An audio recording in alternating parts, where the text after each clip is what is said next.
तो ये भी आना चाहिए। ये मल्टीपल टाइम्स पूछा जाने वाला सवाल है एट मास्टर्स लेवल। तो ये टोटल 30 जो आपके ओवरऑल आप कह लो टोटल ट्रेड्स जो बने उसमें आया हुआ सवाल है और ऐसे सवाल रिपीट होते हैं। आप बिल्कुल एक्सपेक्ट करके जाइए कि आइजन के models related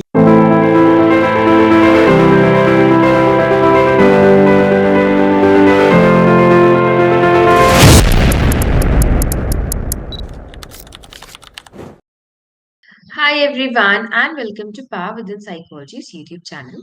My name is Aditi Kumari and आज हम क्या करने वाले हैं?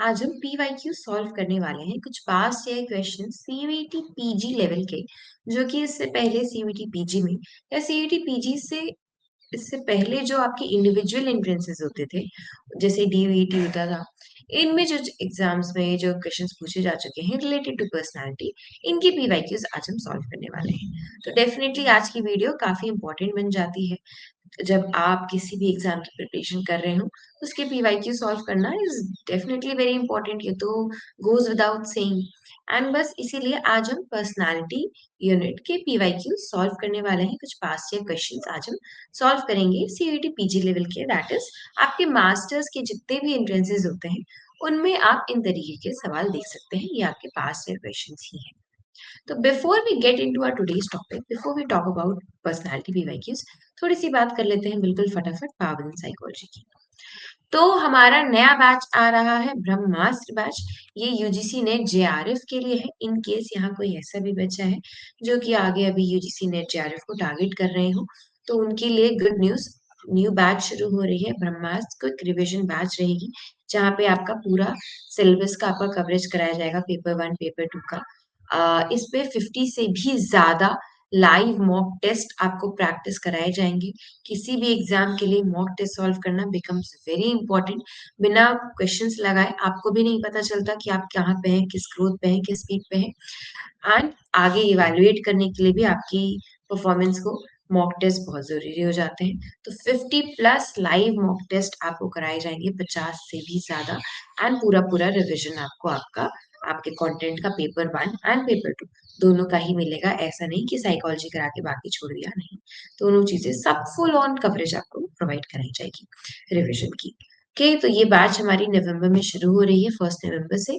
अभी एडमिशन ओपन है इससे रिलेटेड और भी कोई इन्फॉर्मेशन आपको जाननी हो तो जो आपके स्क्रीन पर नंबर गिवन आपको बार बार डिस्प्ले हो रहा है आप यहाँ पे हमसे कॉन्टैक्ट करके इन्फॉर्मेशन गेन कर सकते हैं एक्सेस कर सकते हैं इसके अलावा पावरदान साइकोलॉजी अलग अलग लेवल ऑफ एग्जाम्स की प्रिपरेशन कराते हैं हर level of psychology entrance exam की आपकी प्रिपरेशन कराई जाती है इनसे रिलेटेड कोर्सेज की इंफॉर्मेशन अगेन जो नंबर गिवन है आप यहाँ पे हमसे कांटेक्ट करके ले सकते हैं या आप हमारी वेबसाइट पे भी रीच आउट कर सकते हैं किसी भी तरीके की इंफॉर्मेशन के लिए ये हमारे टॉपर्स हैं हर साल हमें टॉपर्स देखने को मिलते हैं चाहे वो सीईटी पीजी हो चाहे वो एमफिल क्लिनिकल साइकोलॉजी हो जेआरएफ हो हर जगह बीसीआर टॉपर्स एंड अगर आप कोर्स परचेज करते हैं जो अभी कोर्सेज हमने देखे लिस्ट ऑफ कोर्सेज ये परचेज करने पे आपको क्या मिलेगा लाइव लेक्चर्स मिलेंगे उसकी डेफिनेटली रिकॉर्डेड क्लासेस मिलेंगी आपको डाउट्स आते हैं वो सॉल्व कराए जाते हैं one on one doubt solving sessions भी होते हैं बहुत सारे मॉक टेस्ट पीवाईक्यू सबकी प्रैक्टिस कराई जाती है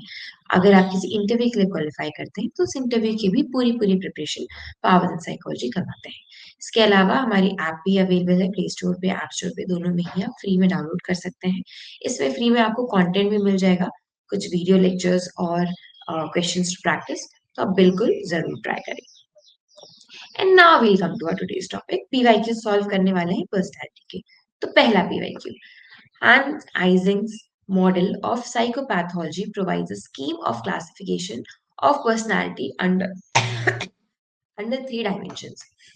तो आइजेंक का जो मॉडल है पर्सनालिटी का 3 डायमेंशंस में डिवाइडेड है क्या है वो आपको बताना है पहला न्यूरोटिज्म मेनिया डिप्रेशन साइकोटिज्म पहला क्या ये डायमेंशन है दूसरा बोल रहा है अफेक्टिव कोग्निटिव एंड कॉग्निटिव तीसरा बोल रहा है एक्सट्रोवर्जन इंट्रोवर्जन एम्बिवर्जन चौथा option D साइकोटिज्म neuroticism introversion extroversion कौन सा सही है डायमेंशन आइजेंक का बताना है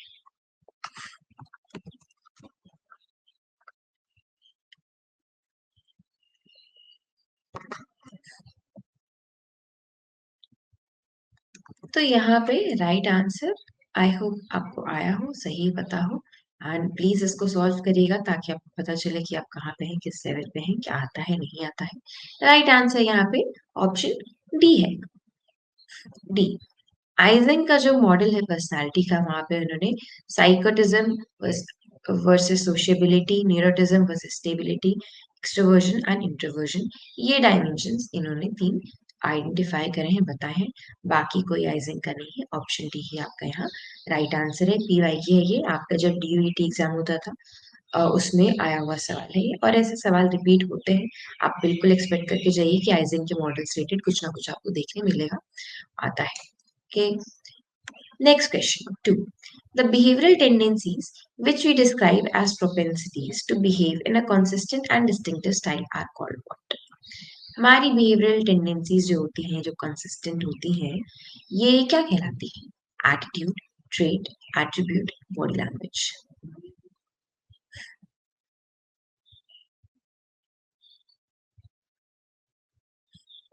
तो अगर आपको कंफर्टेबल लगता है, आप कमेंट्स में भी आंसर कर सकते हैं। आप चाहे तो अपने पास पेन कॉपी में भी कर सकते हैं। आपको मेंटली लग रहा है आप कर सकते हैं, मेंटली करिए, लेकिन आंसर जरूर करिए सो दैट यू नो कि आपको आता है। बेस्ट तो रहेगा कि सिंपल कमेंट में लिखो, आपको तो पता चलेगा। back your call and the right answer over here is option B, trait. Trait होते हैं हमारे बिहेवियरल टेंडेंसीज जो कि काफी स्टेबल होते हैं, हमारी पर्सनालिटी का aspect which is very stable, long term duration, consistent. हमारी बिहेवियरल टेंडेंसीज ये ट्रेट ही कहलाती हैं। एटीट्यूड, एट्रीब्यूट, बॉडी लैंग्वेज ये सब नहीं है। बी राइट आंसर है, ये भी आपका पीवाईक्यू है। Next, question number 3. According to Freud, Sigmund Freud, the id operates on. Id किस पे ऑपरेट करता है? Very easy, very basic, and something जो कि आपको आना ही चाहिए. Pleasure principle, reality principle, unconscious mind, unconscious mind. Id किस पे ऑपरेट करता है? And on a side note, मौसम अभी बहुत बदल रहा है, बहुत सारे लोग हैं जिनकी तबीयत खराब हो रही है। आप पढ़ाई के साथ साथ अपनी आप भी हेल्थ का ध्यान रखिए। तो इट हमारा ऑपरेट करता है प्लेजर प्रिंसिपल पे। Option A is the right answer, pleasure principal. It हमारा ऑपरेट करता है प्लेजर प्रिंसिपल पे। तो फ्रॉइड ने आइडेंटिफाई करा है it ego, super ego. Ego करता है रियलिटी प्रिंसिपल पे, सुपर ईगो करता है मोरालिटी प्रिंसिपल पे। तो आपका यहाँ पे कोई सही आंसर नहीं है, ऑप्शन ए राइट आंसर है। ए प्लेजर प्रिंसिपल, 3 का है A. Next, a person with dash lack empathy may have a grandiose sense of self-importance, a sense of entitlement, take advantages of others. कौन है ऐसा person जिसमें कि empathy की कमी हो, ग्रैंडियोसिटी प्रेजेंट हो? आप एक सेकेंड स्लाइड करें। One second.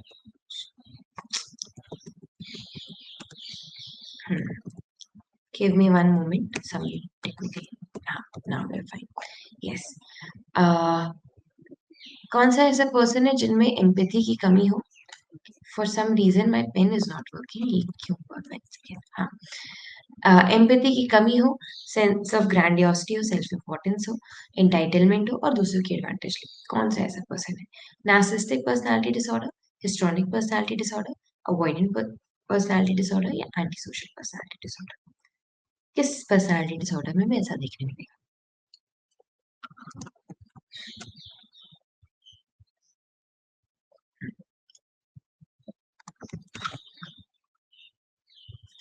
तो यहाँ right answer is option A, narcissistic personality disorder. Narcissistic personality disorder में जो लोग होते हैं उनका थोड़ा आई मी माई सेल्फ वाला कॉन्सेप्ट ज्यादा ग्रैंडियोस होता है।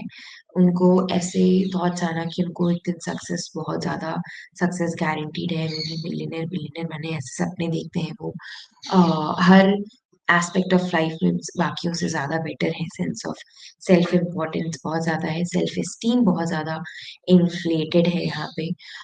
काफ़ी मैनिपुलेटिव से भी होते हैं, आपसे बात करेंगे अगर इनको लगता है कि आप काम के इंसानों का कुछ फ़ायदा है या थोड़ा लेवल पे आ रहे हो, वरना बात नहीं करेंगे।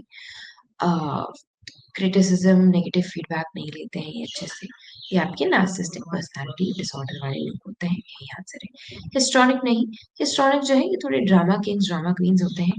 इनको अटेंशन अच्छी लगती है, बट ऐसा नहीं है कि इनमें एम्पैथी नहीं होती है दूसरों की एडवांटेज लेने।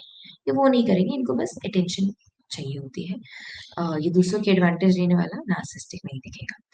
अवॉइडेंट भी नहीं है, एंटी सोशल भी नहीं है। ऐसा नहीं है कि दूसरों को पर्पसफुली ये अवॉइड करने की बात हो रही है कि उन्हें लग रहा है कि अपने आप को किसी तरीके से एम्बैरेस कर लेंगे। अवॉइडेंट पर्सनैलिटी डिसऑर्डर भी नहीं है और एंटी सोशल पर्सनैलिटी डिसऑर्डर भी नहीं है। एंटी सोशल पर्सनैलिटी डिसऑर्डर में अब बहुत ही ज़्यादा मैनिपुलेटिव होते हैं, बिल्कुल भी एम्पैथी नहीं होगी। अपने फ़ायदे के लिए सामने वाले का जितना भी नुकसान हो जाए, कोई दिक्कत नहीं होती है। सेंस ऑफ एंटाइटलमेंट वाली बात नहीं है यहाँ पे इतनी, जितनी इम्पल्सिविटी वाली बात है। अगर इम्पल्सिविटी की बात होती तो हम मान भी लेते क्योंकि एंटी सोशल की बात हो रही है, बहुत ही इम्पल्सिव एक्शंस होते हैं। अ, काफ़ी मैनिपुलेटिव और बहुत ही ज़्यादा, और दूसरों से कोई मतलब नहीं है, बिल्कुल एम्पैथी, कोई रिमॉर्स ही नहीं है, आपके साथ कुछ बुरा कर दिया तो भी कोई फ़र्क नहीं पड़ता, अपने मज़े के लिए टेक इट टू एनीथिंग। तो ये एंटी सोशल होते हैं। तो ये भी नहीं, यहाँ पे नार्सिसिस्टिक ही डिफाइन हो रहा है, आपका बेस्ट ऑप्शन ऑप्शन ई ही है। Next, according to Jung, the archetype representing the masculine side of female is called. Masculine side female का जो represent करे वो archetype क्या है Jung के according, कार्ल जंग के according? Option A animus, option B anima, option C introverts, option D extroverts. तो ये चारों कॉन्सेप्ट यूं के हैं, but masculine side of female सी क्या है?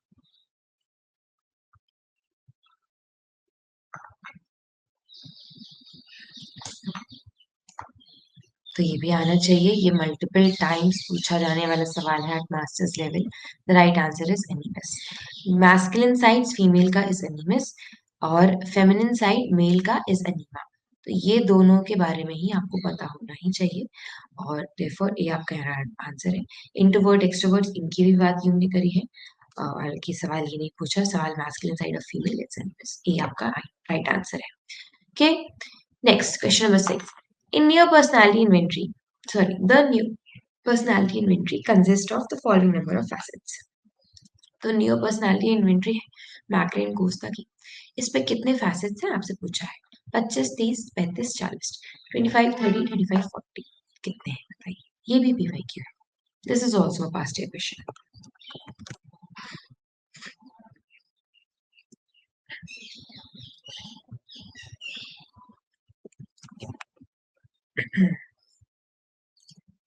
तो मैक्ट्रियन कोस्टा जिन्होंने ये पर्सनालिटी इन्वेंट्री बनाई है, इन्होंने 5 यहाँ डायमेंशंस बताए हैं। कौन से हैं वो? ओशन, क्या क्या है? ओ से ओपननेस, फिर सी से कॉन्साइंशियसनेस,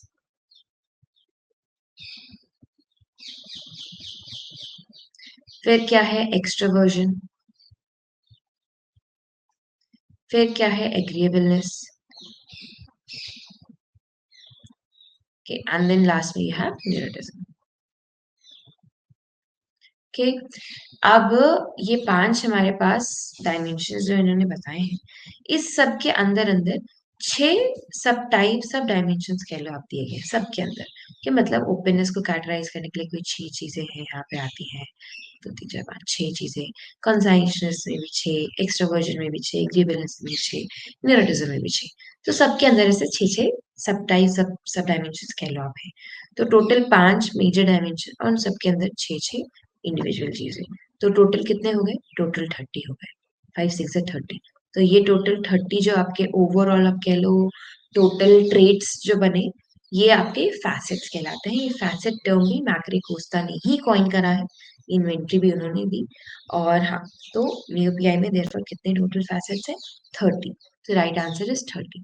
तो ये भी पता होना चाहिए, ये भी आपसे बिल्कुल पूछते हैं न्यूपीआई से, आप एकदम एक्सपेक्ट करके जाओ कि कुछ ना कुछ आपको देखने मिलेगा आपके CUET PG and related entrances में। तो यहाँ B is right answer, 30 is right. Next, a personality trait that describes the degree to which an individual is responsible, dependable, persistent, and achievement oriented and dutiful is known as। कौन सा personality trait है जहाँ पे एक person, एक individual responsible भी होंगे, dependable भी होंगे, परसिस्टेंट भी होंगे, अचीवमेंट ओरिएंटेड भी है, ड्यूटीफुल भी है, बड़े ही अच्छे इंडिविजुअल है? क्या है ये? एक्सट्रोवर्जन, अग्रीबलनेस, ओपननेस या कंसाइशियसनेस। अभी हमने पीछे जो देखे उनमें से 4 यहाँ दिए हैं ऑप्शन।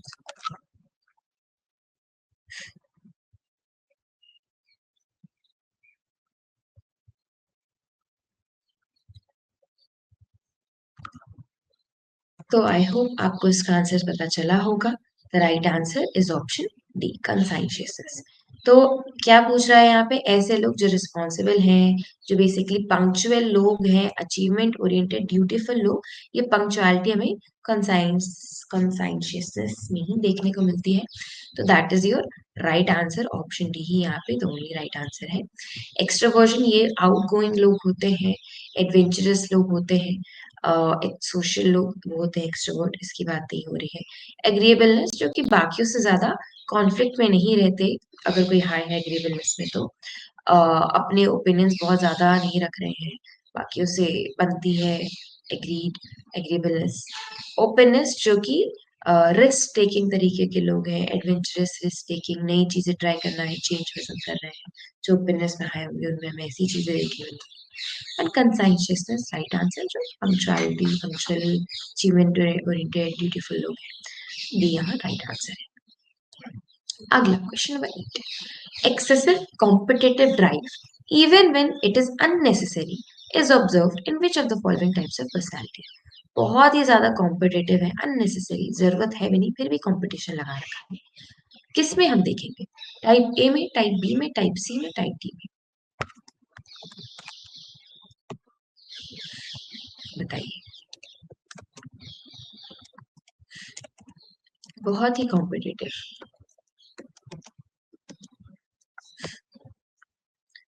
तो यहाँ राइट आंसर आपका ऑप्शन ए है। फ्राइडमैन एंड रोजनमैन ने ये आपके कॉन्सेप्ट दिए थे type A B C D personality के।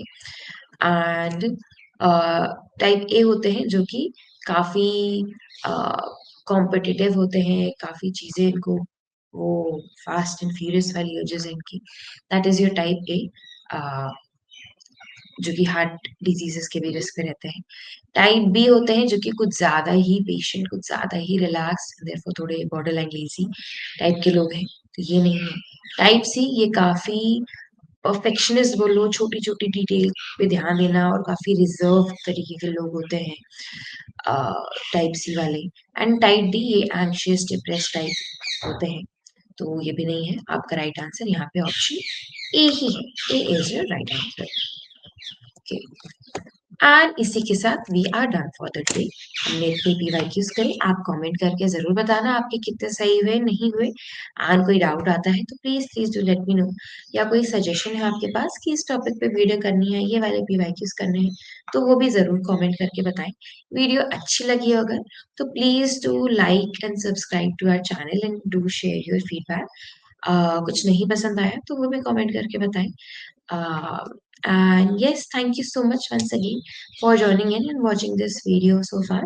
Hope you did enjoy, and again please please please leave your feedback and leave some recommendation कि आप अगली वीडियो कौन से टॉपिक पे चाहेंगे। विद इन साइकोलॉजी से रिलेटेड कोई भी डाउट आता है, स्क्रीन पे आपके यहीं पे जो नंबर डिस्प्ले हो रहा है इन पे कॉन्टैक्ट करके आप हमसे कनेक्ट कर सकते हैं। कोई भी डाउट आता है, कुछ भी आता है, वैसे भी व्हाट्सएप पे भेज सकते हैं। Once again thank you so much, take care, bye bye, मिलते हैं फिर से, बाय।